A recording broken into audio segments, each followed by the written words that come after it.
Hi guys, good day. It's me, Teacher MJ.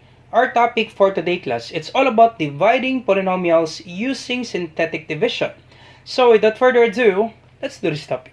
So this is already part 3 of our video class. Feel free to see the link in the description down below with regards to part 1 and part 2 of our video for you to learn more about how to divide polynomials using synthetic division. Alright, so let's start. Now, before dividing the polynomials class, you check the degree or the exponent of the variable if it's arranged. So we have x squared, x cubed. So therefore, it's not arranged. So we need to arrange this one class. Once again, always remember that one. You always check the degree if it's arranged. Alright, so we have x cubed comes first. So we have 6x cubed. Then we have negative 5x squared. And then positive 4x, then minus 1. And then divided by 3x minus 1. Alright, so it's already been arranged. Next step is you need to draw an inverted L. Because we need to use this number. We'll put a number this one class on this inverted L. We need to put a number in this inverted L because we will be using that number to divide this polynomial. And what would be that number, sir? So to get that number, simply equate your divisor into 0. Once again, class, this is your dividend. This one is your dividend. And this will be your divisor. So to get that number that we need to put here in the inverted L, just equate the divisor into 0. So this will be 3x minus 1 equals 0. And we need to get the value of x. So transpose or transfer negative 1 from left to right. So this is negative, it will be positive 1. Once again, class, do not forget, once you transfer a number from this equal sign, you always change the sign. Okay, you transfer an equation or a number from this equal sign, you always change the sign. This is negative 1, it becomes positive 1. And then to get the value of x, you divide both sides by 3. Cancel this out, so our x equals 1/3. So therefore, we will be using 1/3. So this is quite tricky, class, with the previous example that we have. So feel free to see the link in the description down below with regards to the part 1 and part 2. So we have 1/3. And then, next step is you write down the coefficients or the numerical coefficients of this given terms. So we have, for x cubed, we have 6. For x squared, we have negative 5. For x, we have 4. And then negative 1. And then you put a horizontal line, class. And then first is you bring down 6. Bring down positive 6. Then you multiply, class. Okay, 6 times 1/3. So 6 times 1/3. Alright, or 1/3 times 6. You can write 6 times 1/3 or 1/3 times 6. That would be the same. Okay, let's have 1/3 times 6. 1/3 times 6. So understood that the whole number, there is a denominator of 1. So you can actually divide 6 and 3. 6 divided by 3, this is 2. You can actually divide at 1.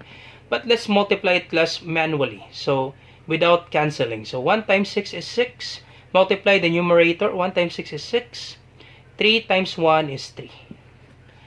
Alright, so multiply the numerator. 1 times 6 is 6. Multiply the denominator. 3 times 1 is 3. And then you divide, class. 6 divided by 3, that is 2.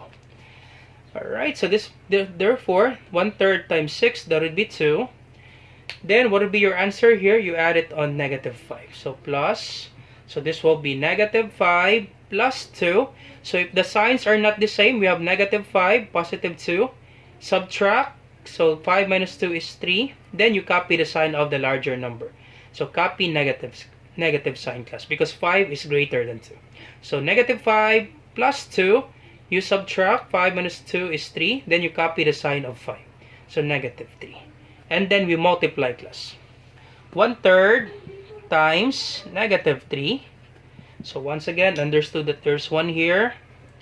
So 1 times negative 3, that's negative 3. Positive times negative is negative. 3 times 1 is 3. Negative 3 divided by 3, that's negative 1. Alright, so negative divided by positive is negative. 3 divided by 3 is 1. Or negative 3 divided by 3, that's negative 1. So therefore, this is negative 1. Then you add, class, 4 plus negative 1. So 4 plus negative 1. If the signs are not the same, so we have positive 4, negative 1. If the signs are not the same, you subtract. 4 minus 1 is 3. Then you copy the sign of the larger number. So 4 is greater than 1, we have positive 3. And then you multiply, class. Okay, once again, you multiply, you put your answer here, you add, this is the answer, you multiply, you put your answer here, then you add, this is your answer, then you multiply. So that's the thing there, class. I hope you got that one. So you multiply 1/3 times 3, 1/3 times 3. So once again, a whole number, understood that there's a denominator of 1. You can actually cancel this out, class. Okay, you can cancel it because 3 divided by 3 is 1. Or let's just simply multiply the numerator and then the denominator. So 1 times 3 is 3. 3 times 1 is 3. And then 3 divided by 3, that is 1. Alright, so this is 1. And then you combine negative 1 plus 1. If the signs are not the same, you subtract. 1 minus 1, that is 0. So therefore, we don't have a remainder, class. So this is 0, therefore we don't have the remainder. Now, okay, now this is not yet the final answer. Once again, do not stop at this one. This is not yet your final answer. Why is that, sir? Because our divisor, class, it says 3x minus 1. So if it says 3x minus 1, the number before x is 3. Therefore, we need to divide your answer by 3. Except for the remainder, class. Do not include the remainder. But since this is 0, so just ignore the remainder, class. We don't have the remainder. So once again, for the first part of our video, okay, the first part of our video, class, the value of x, we have x plus 2 or x minus 1. You have the example like this. So if the number before x is just 1, no need to divide the equation. If this is your final answer, no need to divide the equation, class. Now, since the number before x is greater than 1, we have 3. Okay, we have 3. What would be that number here? You need to divide this equation by 3. Since the number before x is 3. I hope you got that one, class. What if, sir, we have 5x plus 2? Therefore, once you get your answer, you need to divide your answer by 5. Because the number before x is greater than 1. And we have 5. Okay, so I hope you got that one, class. This is not our final answer, class. So divide it by 3. So this will be the final answer. So let me just write it here. 6 divided by 3. That is 2. Negative 3 divided by 3. That's negative 1. 3 divided by 3. That's positive 1.